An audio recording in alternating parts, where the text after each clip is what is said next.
Good evening, and welcome back to Aaron Reads to Himself. Today, we embark on an epic journey to the land of Transylvania. I speak, of course, of the tale of the Count Dracula by Bram Stoker.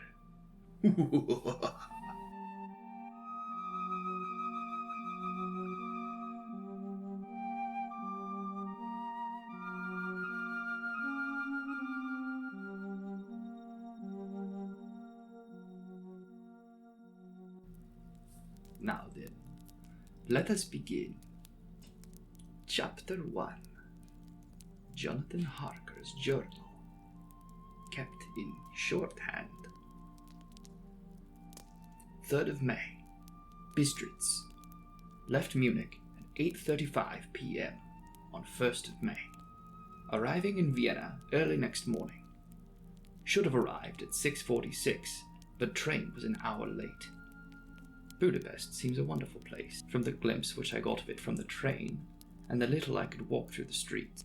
I feared to go very far from the station, as we had arrived late and would start as near the correct time as possible. The impression I had was that we were leaving the west and entering the east. The most western of splendid bridges of the Danube, which is here of noble width and depth, took us among the traditions of Turkish rule. We left in pretty good time, and came after nightfall to Klausenberg. Here I stopped for the night at the Hotel Royal. I had for dinner, or rather supper, a chicken done up some way with red pepper, which was very good but thirsty. Memo: get recipe for Mina. I asked the waiter, and he said it was called paprika Hendel, and that it was a national dish. I should be able to get it anywhere along the Carpathians. I found my smattering of German very useful here indeed. I do not know how I should be able to get on without it. Having some time at my disposal when in London, I visited the British Museum and made search among the books and maps of the library regarding Transylvania. It had struck me that some foreknowledge of the country could hardly fail to have importance in dealing with a noble of that country. I found that the district he named is in the extreme east of the country, just on the borders of 3 states, Transylvania, Moldavia, and Bukovina. In the midst of the Carpathian Mountains, one of the wildest and least known portions of Europe, I was not able to light on any map or work giving the exact locality of the Castle Dracula, as there are no maps of the country and yet to compare with our own Ordnance Survey maps. But I found that Bistritz, the post town named by the Count Dracula, is a fairly well-known place. I shall enter here some of my notes, as they may refresh my memory when I talk over my travels with Mina. In the population of Transylvania, there are 4 distinct nationalities. Saxons in the south, and mixed with them the Wallachs, who are the descendants of the Dacians, Magyars in the west, and Zekelis in the east and north. I am going among the latter, who claim to be descended from Attila and the Huns. This may be so, for when the Magyars conquered the country in the 11th century, they found the Huns settled in it. I read that every known superstition in the world is gathered in the horseshoe of the Carpathians. As if it were the center of some imaginative whirlpool. If so, my stay may be very interesting. Memo: I must ask the Count all about them. I did not sleep well, although my bed was comfortable enough, for I had all sorts of queer dreams. There was a dog howling all night under my window, which may have had something to do with it, or it may have been the paprika, for I had to drink up all the water in my carafe and was still thirsty.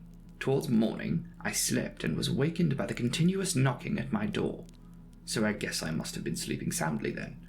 I had for breakfast more paprika, and a sort of porridge of maize flour, which they said was mamaliga, and eggplant stuffed with forcemeat, a very excellent dish which they call impletata. Memo: get recipe for this also. I had to hurry breakfast, for the train started a little before 8, or rather, it ought to have done so, for after rushing to the station at 7:30, I had to sit in the carriage for more than an hour before we began to move. It seems to me that the further east you go, the more unpunctual are the trains. What ought they to be in? China? All day long we seemed to dawdle through a country which was full of beauty of every kind. Sometimes we saw little towns or castles on the top of steep hills such as we see in old missals. Sometimes we ran by rivers and streams, which seemed from the wide stony margin on either side of them to be subject to great floods. It takes a lot of water and running strong to sweep the outside edge of a river clear. At every station there were groups of people, sometimes crowds, and in all sorts of attire.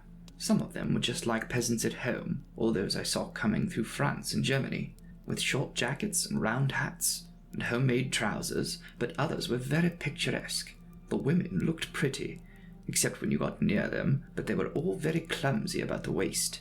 They had all full white sleeves of some kind or other, and most of them had big belts with a lot of strips of something fluttering from them, like the dresses in a ballet, but of course petticoats under them.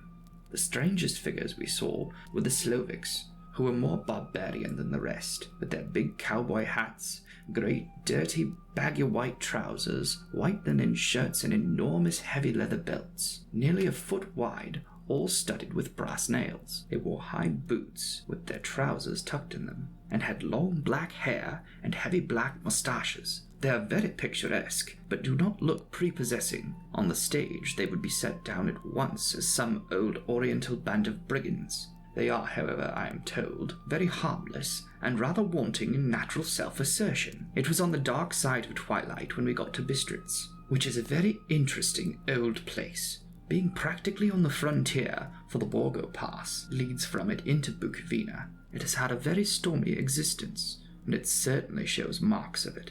50 years ago, a great series of fires took place, which made terrible havoc on 5 separate occasions. At the very beginning of the 17th century, it underwent a siege of 3 weeks and lost 13,000 people, the casualties of war proper being assisted by famine and disease.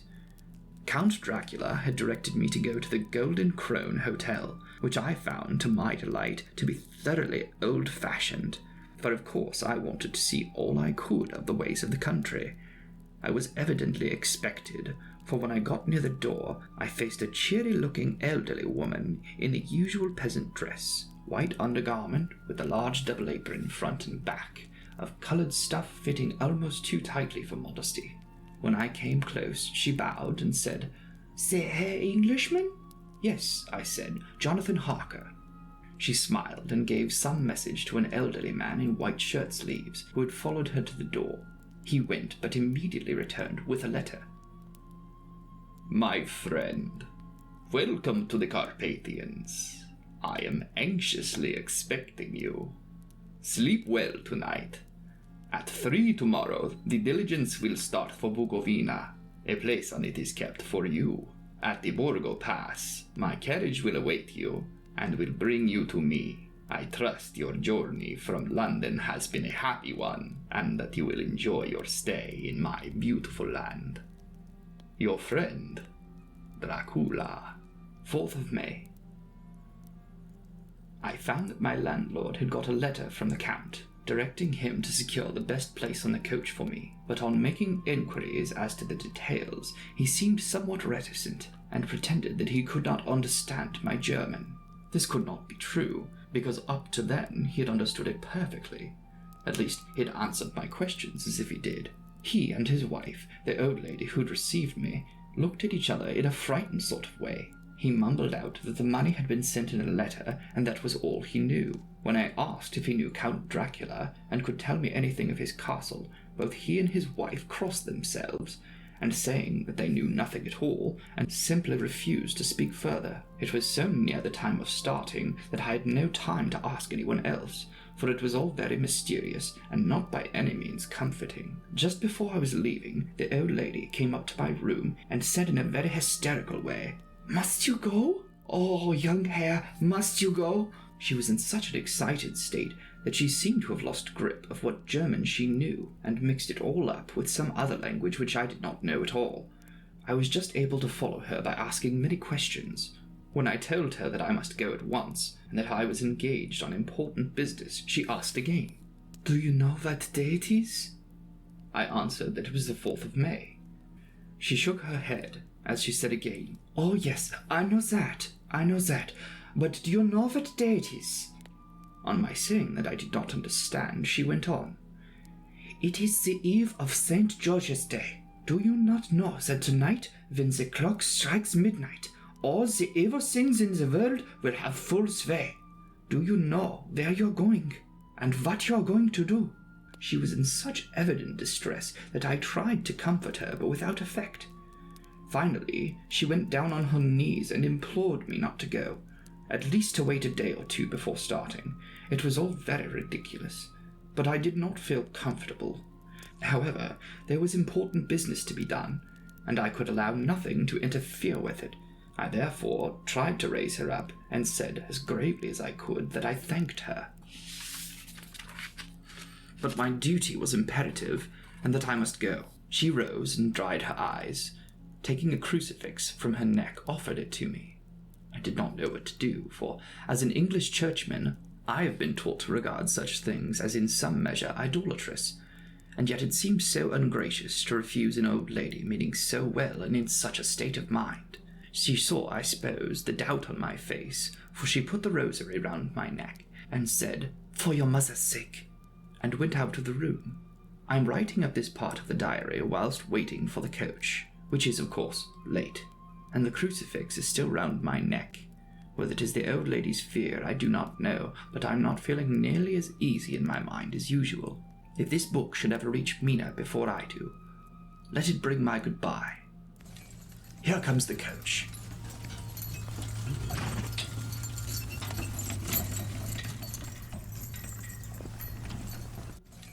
"5th of May, the castle. The grey of the morning has passed, and the sun is high over the distant horizon, which seems jagged, whether with trees or hills I know not, for it is so far off that big things and little are mixed. I'm not sleepy, and as I'm not to be called on till I awake, naturally I write till sleep comes. There are many odd things to put down, and, lest who reads them fancy that I dined too well before I left Bistritz, let me put down my dinner exactly. I dined on what they call robber steak, bits of bacon, onion, and beef, seasoned with red pepper, and strung on sticks and roasted over the fire, in the simple style of London's cat meat. The wine was golden mediash, which produces a queer sting on the tongue, which is, however, not disagreeable. I only had a couple glasses of this, and nothing else. When I got on the coach, the driver had not taken his seat. I saw him talking with the landlady. They were evidently talking of me, for every now and then they looked at me, and some of the people who were sitting on the bench outside the door, which they called by a name meaning word-bearer, came and listened. And then they looked at me, most of them pityingly. I could hear a lot of words often repeated, queer words, for there were many nationalities in the crowd. So I quietly got my polyglot dictionary from my bag and looked them out. I must say they were not cheering to me, for amongst them were Ordog, Satan, Poklol, Hell, Stregoica, Witch, Vrolok, and Vilkuslak, both of which mean the same thing, one being Slovak, the other Serbian for something that is either werewolf or vampire. Memo. I must ask the Count about these superstitions. When we started, the crowd round the inn door, which had by this time swelled to a considerable size, all made the sign of the cross and pointed 2 fingers toward me. With some difficulty, I got a fellow passenger to tell me what they meant. He would not answer at first, but on learning that I was English, he explained that it was a charm or guard against the evil eye. This was not very pleasant for me, just starting for an unknown place to meet an unknown man, but everyone seemed so kind-hearted and so sorrowful and sympathetic that I could not but be touched. I shall never forget the last glimpse which I had of the inn-yard and its crowd of picturesque figures, all crossing themselves as they stood round the wide archway, with the background of rich foliage of oleander and orange trees in green tubs clustered in the centre of the yard. Then our driver, whose wide linen drawers covered the whole front of the box seat, goatsir they call them, cracked his big whip over his 4 small horses which ran abreast, and we set off on our journey. I soon lost sight and recollection of ghostly fears and the beauty of the scene as we drove along. Although I had not known the language, or rather languages, in which my fellow passengers were speaking, I might not have been able to throw them off so easily. Before us lay a green, sloping land of forests and woods, with here and there steep hills crowned with clumps of trees or with farmhouses, the blank gable end of the road. There was everywhere a bewildering mass of fruit blossom, apple, plum, pear, cherry, and as we drove by, I could see the green grass under the trees spangled with fallen petals. Ran the road, losing itself as it swept round the grassy curve. In and out amongst these green hills of what they call here the Mittelland, ran the road, losing itself as it swept round the grassy curve, or was shut out by the straggling ends of pine woods, which here and there ran down the hillsides like tongues of flame. The road was rugged, but still we seemed to fly over it with a feverish haste. I could not understand then what the haste meant, but the driver was evidently bent on losing no time in reaching Borgo Prund. I was told that this road is in summertime excellent, but that it had not yet been put in order after the winter snows. In this respect, it is different from the general run of roads in the Carpathians, for it is an old tradition that they are not to be kept in too good order. Of old, the hospitals would not repair them, lest the Turk think they should be preparing to bring in foreign troops, and so hasten the war which was always really at a loading point.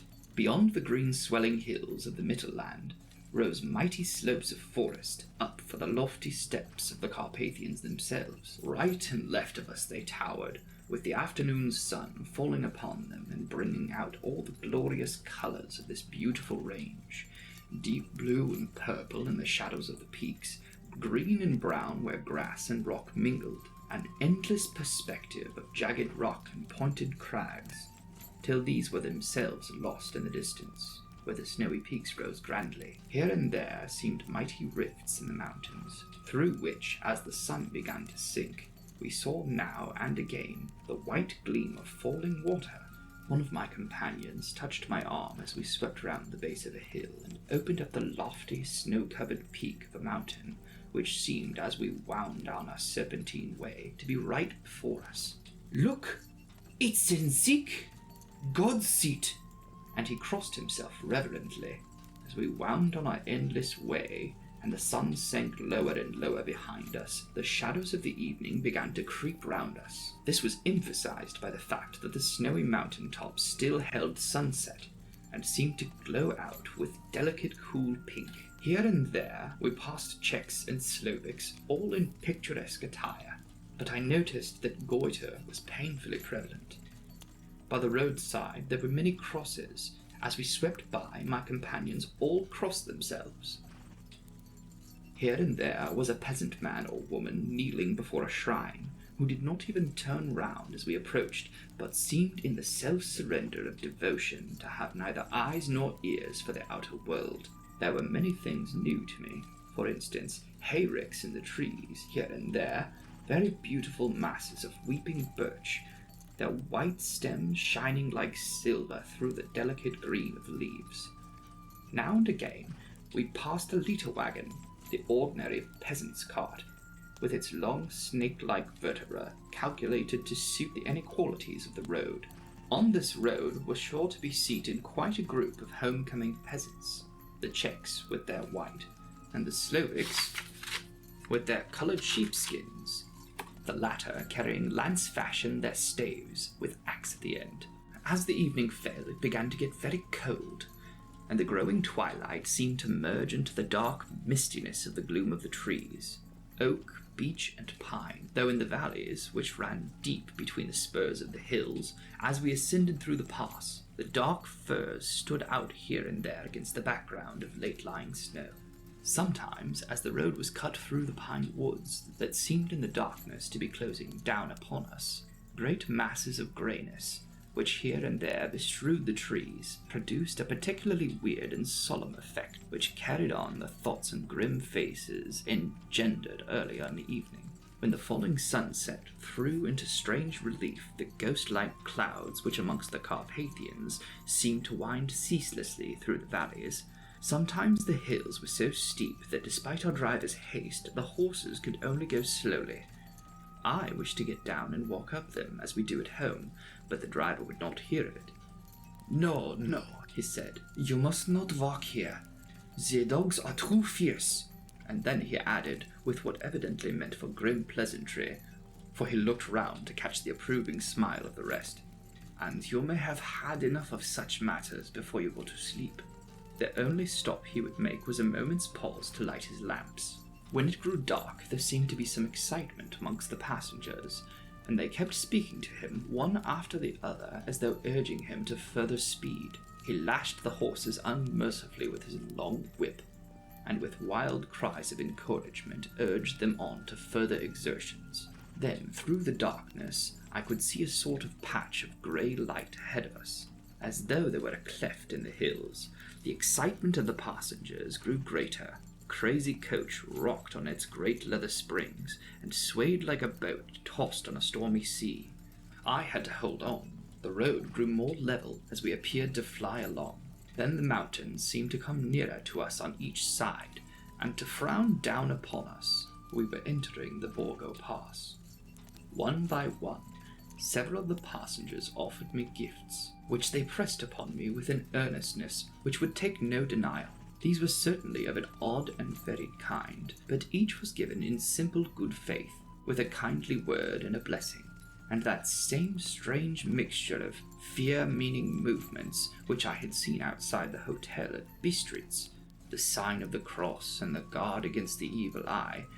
Then, as we flew along, the driver leaned forward, and on each side the passengers craning over the edge of the coach peered eagerly into the darkness. It was evident that something very exciting was either happening or expected, but though I asked each passenger, no one would give me the slightest explanation. This state of excitement kept on for some little time, and at last we saw before us the pass opening out on the eastern side. There were dark, rolling clouds overhead, and in the air the heavy, oppressive sense of thunder. It seemed as though the mountain range had separated two atmospheres, and that now we had got into the thunderous one. I was now myself looking out for the conveyance which was to take me to the Count. Each moment I expected to see the glare of lamps through the blackness, but all was dark. The only light was the flickering rays of our own lamps, in which the steam from our hard-driven horses rose in a white cloud. We could now see the sandy road lying white before us, but there was on it no sign of a vehicle. The passengers drew back with a sigh of gladness which seemed to mock my own disappointment. I was already thinking what I had best do when the driver, looking at his watch, said to the others something which I could hardly hear. It was spoken so quietly and in so low a tone I thought it was "an hour less than the time." Then, turning to me, he said in German worse than my own, "There's no carriage here. The Herr is not expected after all. He will now come on to Bukovina, and return tomorrow or the next day. Better the next day." Whilst he was speaking, the horses began to neigh and snort and plunge wildly, so that the driver had to hold them up. Then, amongst the chorus of screams from the peasants and a universal crossing of themselves, a calèche with 4 horses drove up behind us, overtook us, and drew up beside the coach. I could see from the flash of our lamps, as the rays fell on them, that the horses were coal-black and splendid animals. They were driven by a tall man, with a long brown beard and a great black hat, which seemed to hide his face from us. I could only gleam of a pair of very bright eyes, which seemed red in the lamplight. As he turned to us, he said to the driver, "You are early tonight, my friend." The man stammered in reply, "The English Herr was in a hurry," to which the stranger replied, "That is why, I suppose, you wished him to go on to Bukovina. You cannot deceive me, my friend. I know too much, and my horses are swift." As he spoke, he smiled. The lamplight fell on a hard-looking mouth with very red lips and sharp-looking teeth, as white as ivory. One of my companions whispered to the other the line from Berger's Lenore. Denn die Toten reiten schnell, for the dead travel fast. The strange driver evidently heard the words, for he looked up with a gleaming smile. The passenger turned his face away, at the same time putting out his 2 fingers and crossing himself. "Give me the hare's luggage," said the driver, and with exceeding alacrity my bags were handed out and put in the calèche. Then I descended from the side of the coach, as the calèche was close alongside, the driver helping me with a hand which caught my arm in a grip of steel. His strength must have been prodigious. Without a word, he shook his reins, the horses turned, and we swept into the darkness of the pass. As I looked back, I saw the steam from the horses of the coach by the light of the lamps, and projected it against the figures of my late companions crossing themselves. Then the driver cracked his whip and called to his horses, and off they swept on their way to Bukovina. As they sank into the darkness, I felt a strange chill, and a lonely feeling came over me. But a cloak was thrown over my shoulders, and a rug across my knees, and the driver said in excellent German, "The night is chill, mein Herr, and my master, the Count, bade me take all care of you. There is a flask of Slivovitz, the plum brandy of the country, underneath the seat, if you should require it." I did not take any, but it was a comfort to know it was there all the same. I felt a little strange, and not a little frightened.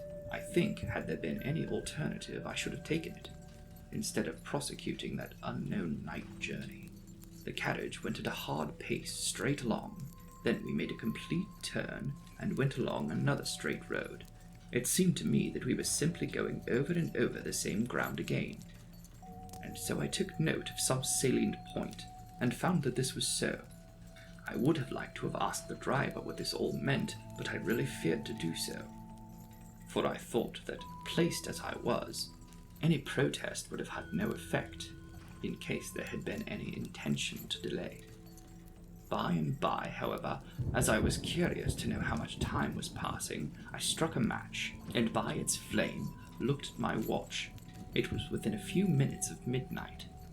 This gave me a sort of shock, for I suppose general superstition about midnight was increased by my recent experiences. I waited with a sick feeling of suspense.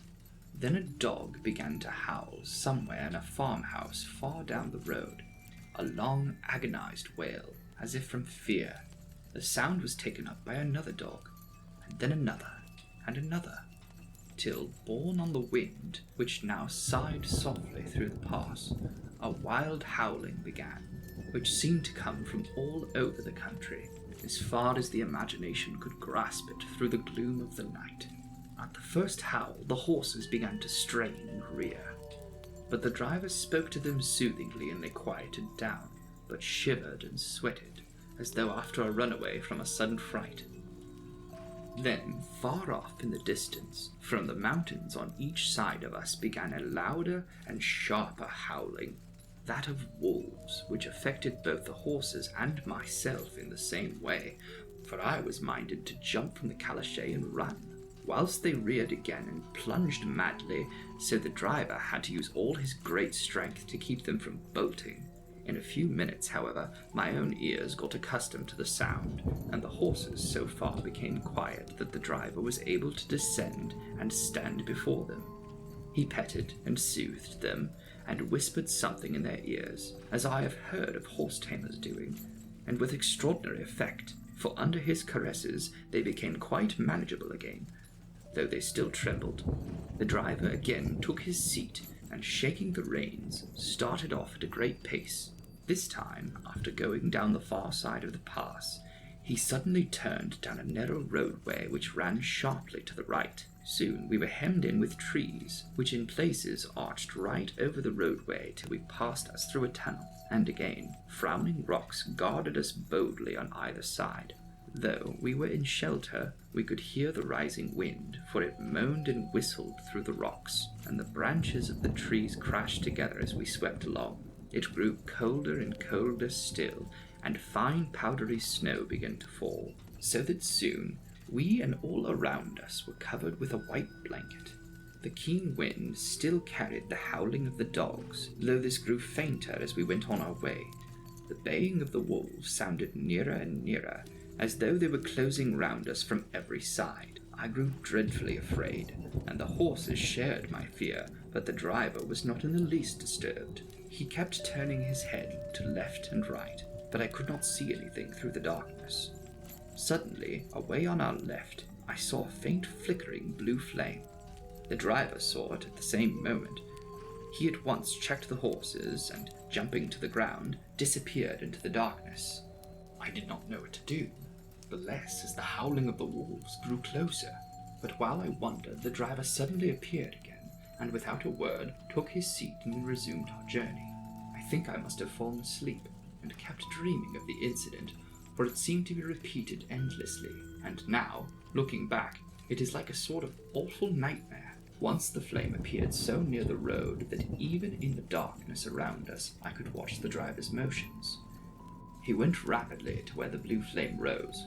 It must have been very faint, for it did not seem to illumine the place around it at all, and gathered a few stones, formed them into some new device. Once there appeared a strange optical effect. When he stood between me and the flame, he did not obstruct it, for I could see its ghostly flicker all the same.